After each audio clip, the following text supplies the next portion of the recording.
Salut tout le monde, j'espère que vous allez bien. Moi ça va toujours super et aujourd'hui je suis vraiment super content parce que je vais pouvoir vous présenter le test d'une combinaison que je voulais tester depuis un grand moment. J'ai nommé la Mutation 2.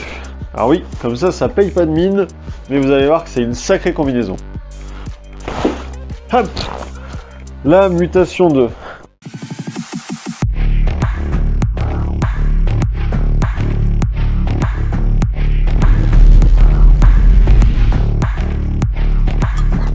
D'ailleurs, pour ceux qui voudraient, la cagnotte est encore ouverte pendant 2 semaines. S'il y en a qui veulent amener leur petite contribution pour donner un coup de pouce à la chaîne, je vous remercie beaucoup. Alors la Mutation 2, c'est une tracksuit monopièce qui va être quelque chose que peut-être en avion, certains ne connaissent pas vraiment, tout simplement parce que ça a peu d'utilité en avion. En réalité, en avion, si vous voulez faire de la chute, vous prenez une combinaison de VR ou de free fly, et si vous voulez faire du vol, vous prenez une wingsuit. Et les tracksuits monopièces ont la particularité d'avoir la plupart des avantages d'une aile, et garde la possibilité d'avoir certaines libertés de mouvement qui vont sécuriser certaines parties du vol, comme notamment l'ouverture ou le fait de pouvoir marcher et prendre de l'élan quand on parle de base jump. C'est une combinaison que je voulais vraiment tester parce que dans l'évolution des choses, avec les années et avec l'expérience, en base jump je me tournerai vers ce genre de combinaison, tout simplement parce que ça permet de voler beaucoup plus loin, ça permet de faire beaucoup plus de choses, et c'est vraiment ce qui m'intéresse là-dedans, c'est le vol.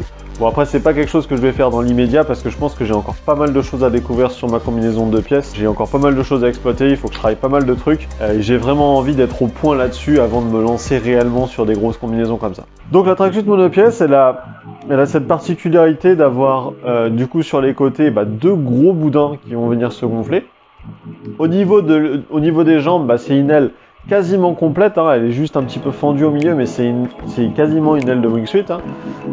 Et par contre, au niveau des bras, vous avez les bras complètement libres, ce qui vous permet d'être libre de mouvement en vol, à l'ouverture, et puis éventuellement sur des prises d'élan ou des choses comme ça, sur des départs en base jump.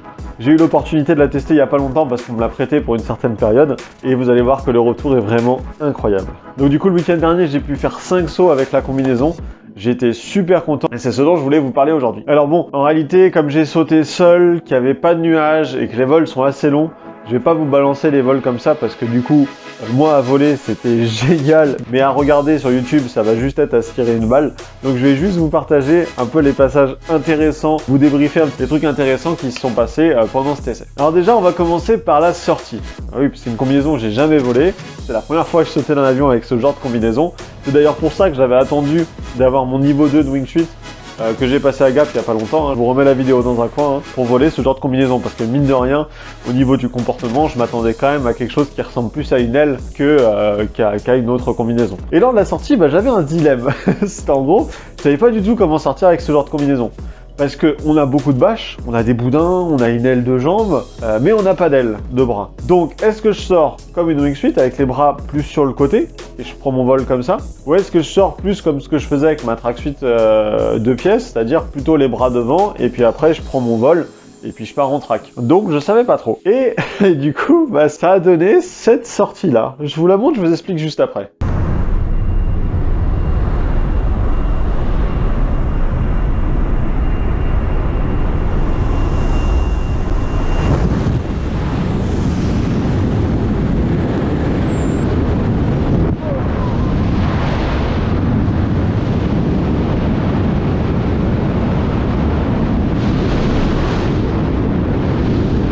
Et donc en gros ce qui s'est passé en fait c'est que du coup j'ai choisi de sortir un peu comme une aile avec les bras sur le côté. Alors je pense que ça marche, sauf que je m'y suis mal pris. C'est-à-dire que dès le début quand je sors, on voit que mon regard plonge sous le haubans. En fait je regarde le sol, c'est complètement con. Du coup je pars à plat, voire un peu piqueur, et là le vent se prend de l'autre côté de ma combinaison, me pousse vers le bas. Du coup, je me retrouve dans l'angle, quasiment à la verticale. Et comme la combinaison se gonfle à ce moment-là et qu'elle est vraiment pressurisée à ce moment-là, j'ai cette sensation d'être coincé en bas, tête en bas. Du coup, j'ai ce moment de putain. Donc j'essaie de récupérer le vol et je pense que je m'y prends mal sur le coup parce que ça marche pas. Et du coup, bah, au bout de 1 ou 2 secondes, bah, j'ai plus qu'une solution. Je me dis, vas-y, je sors les bras, je freine tout ce que je peux. Ça va me remettre à plat, puis après, je reprendrai mon vol. Et du coup, c'est ce que j'ai fait. Alors, ça me fait faire un petit demi-tour. Sur le coup, c'est vraiment pas ouf. Et après, la combinaison se remet dans le vol. Donc, vraiment, première sortie assez rigolote. Moi, ça m'a impressionné. On entend d'ailleurs, hein, si on écoute la vidéo, on entend le petit... Mais bon, ça m'a bien fait rigoler au final. J'ai quand même facilement récupéré le vol. Et vous verrez que les prochaines sorties, en fait, j'avais compris le truc et qu'après, il n'y avait pas vraiment de problème. Après, parlons du vol. Et là, le vol, c'était incroyable. C'est vraiment... Je m'attendais pas à ça. Quand j'avais commencé à voler avec ma Tracksuit 2 pièces, j'avais eu au départ des instabilités. La combinaison qui m'emportait un petit peu des fois où je voulais pas. C'était pas aussi facile que ça à faire voler. Là, une fois que la combinaison, je l'ai mis dans son angle de vol, ça volait tout seul. Mais c'était incroyable. Ça volait tout seul. J'étais dans la combinaison, je ne faisais quasiment rien. J'étais trop bien. La sensation, c'était incroyable. J'étais super bien. Ça bougeait pas, c'était dans un rail, et ça avançait, et ça bombardait. Et je voyais que ça avançait.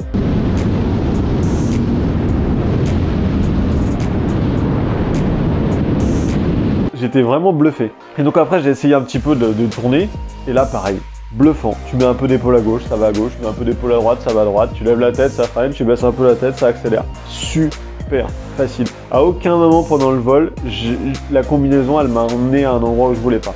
C'est vraiment, ça volait tout seul, c'était super intuitif et c'était hyper plaisant. Et là, c'était vraiment, j'ai pris un gros kiff. J'avais beau être tout seul, avec pas de nuages, avec personne avec moi, j'ai pris un kiff d'enfer. J'ai adoré, franchement, je crois que le vol, ouais, c'est vraiment quelque chose que je kiffe. Mais non, mais du coup, super surpris, je m'attendais vraiment à devoir faire quelques vols avant de comprendre un peu comment ça volait. Non, ça s'est mis à voler tout seul. Incroyable, vraiment. Et enfin, du coup, bah, la dernière phase de ce premier vol que j'ai essayé, et là, c'était moins drôle. La phase d'ouverture. Alors, vous inquiétez pas, rien de grave, mais mine de rien, j'en ai encore des souvenirs. Je suis arrivé sur cette fin de vol, déjà la combinaison volait beaucoup plus que ce que j'avais pensé. Parce qu'on avait déjà programmé un circuit avec le pilote. Le but c'était en fait de... Moi je partais à droite, je le laissais partir en plongeon. Dès que je voyais qu'il partait, moi j'allais doucement dans le tournant. Et on faisait tous les deux un circuit à gauche, sachant que lui aurait beaucoup d'avance sur moi. Donc je fais ça, je me laisse voler un petit peu tout droit, je fais mon tournant. Et vraiment, dans tout ce que je fais, je prends le temps, je fais vraiment un gros virage. Je fais un truc très long, je fais vraiment un long circuit. Et après, je remonte l'axe de largage en étant bien sûr décalé de... Je devais être décalé de 500 ou 600 mètres au moins. Donc aucun problème. Je remonte l'axe de largage comme j'ai fait en wing chut, comme on faisait en wing chut à Gap. Hein. Et là, je vois que vraiment, je vais être trop long. C'est-à-dire que déjà, à 2000 mètres, je vois que la drop zone, je vais carrément la passer.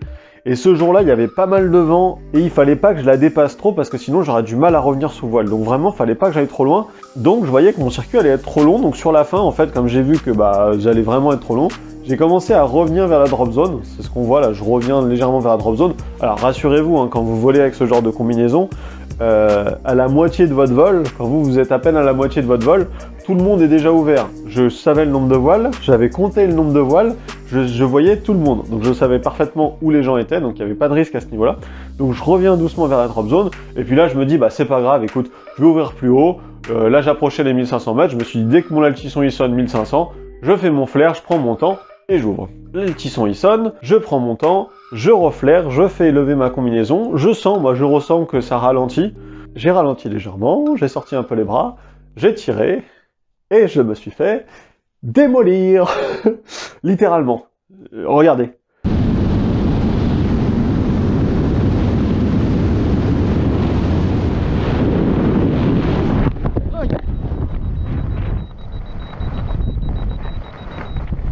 Ah, je sais quoi ces ouvertures? Alors, je sais pas si on se rend compte sur les images, mais j'ai eu l'impression, une ouverture glisseur bas.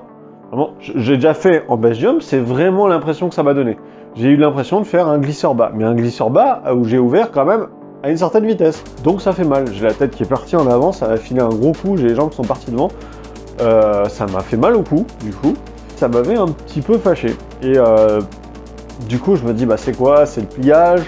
C'est toi qui as ouvert beaucoup trop vite? Je trouvais ça bizarre en fait, parce que à Gap, j'ai déjà fait au départ en Indy, alors peut-être ça va pas aussi vite que ça, mais même avec l'expert, j'avais fait ça, où j'ouvrais quasiment pleine vitesse. j'ai jamais eu ce genre d'ouverture, quoi. J'ai jamais eu ça en tout cas. Donc surpris et pas trop content parce que bah, je m'étais fait mal au cou et j'allais pas pouvoir en faire 50 des sauts comme ça parce que si je prenais une deuxième ouverture comme ça sur mon deuxième saut, c'est clair j'arrêtais la session quoi parce que là après j'allais me blesser, c'était hors de question. Donc trop content du vol mais super déçu de l'ouverture. Du coup je retourne, j'en parle un petit peu avec les gars sur place, du coup je temporise un peu plus ma voile pour l'ouverture et je me dis sur le deuxième saut, la priorité, maintenant que tu sais que ça vole en fait tout seul, la priorité c'est ton ouverture. Donc pendant le vol, en fait, je vais faire plusieurs flares, plusieurs ralentissements, un peu exagérés au final, parce que je vais vraiment freiner fort la combinaison pour m'entraîner pour l'ouverture. Et là, j'arrive à l'ouverture, au bout de ces 1 minute 40, 1 minute 50 de vol.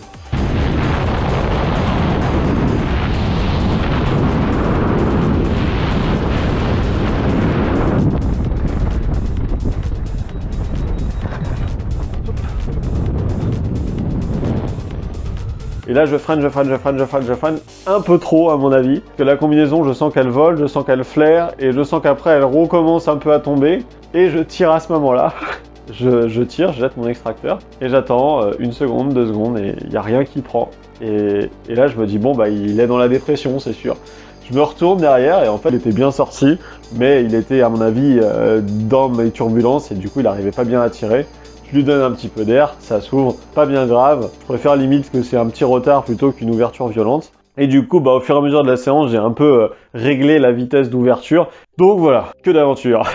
En tout cas, petit retour sur cette combinaison. C'est une combinaison qui est vraiment surprenante. J'ai vraiment beaucoup aimé la voler. Ça vole tout seul, c'est super agréable. Il y a vraiment que des points positifs pour l'instant, je vois pas des points négatifs. Ouais, je sais que plus tard, quand j'aurai de l'expérience, bah, c'est des combinaisons que j'ai vraiment envie de voler parce que bah, le plaisir il est incroyable.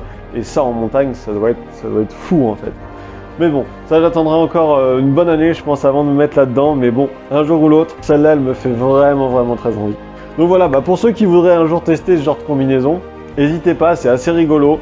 Ça a les avantages de la wingsuit un petit peu sans les inconvénients, sans la peur d'avoir les bras accrochés, d'avoir les jambes complètement coincées. Donc c'est très agréable à voler, ça se vole très bien. C'est vraiment une super expérience. En tout cas, moi j'en suis vraiment super content. Et je pense que je vais refaire à l'occasion quelques sauts avant la fin de saison avant de la rendre. Mais vraiment trop content de cette expérience. Et puis bah du coup, vraiment hâte de pouvoir m'acheter une aile pour l'année prochaine pour pouvoir voler. Parce que bah, c'est vraiment quelque chose que je kiffe mais énormément. Voilà, je vous remercie d'avoir regardé la vidéo, je vous souhaite une bonne fin de week-end à tous et puis bah, à la semaine prochaine, salut tout le monde, ciao.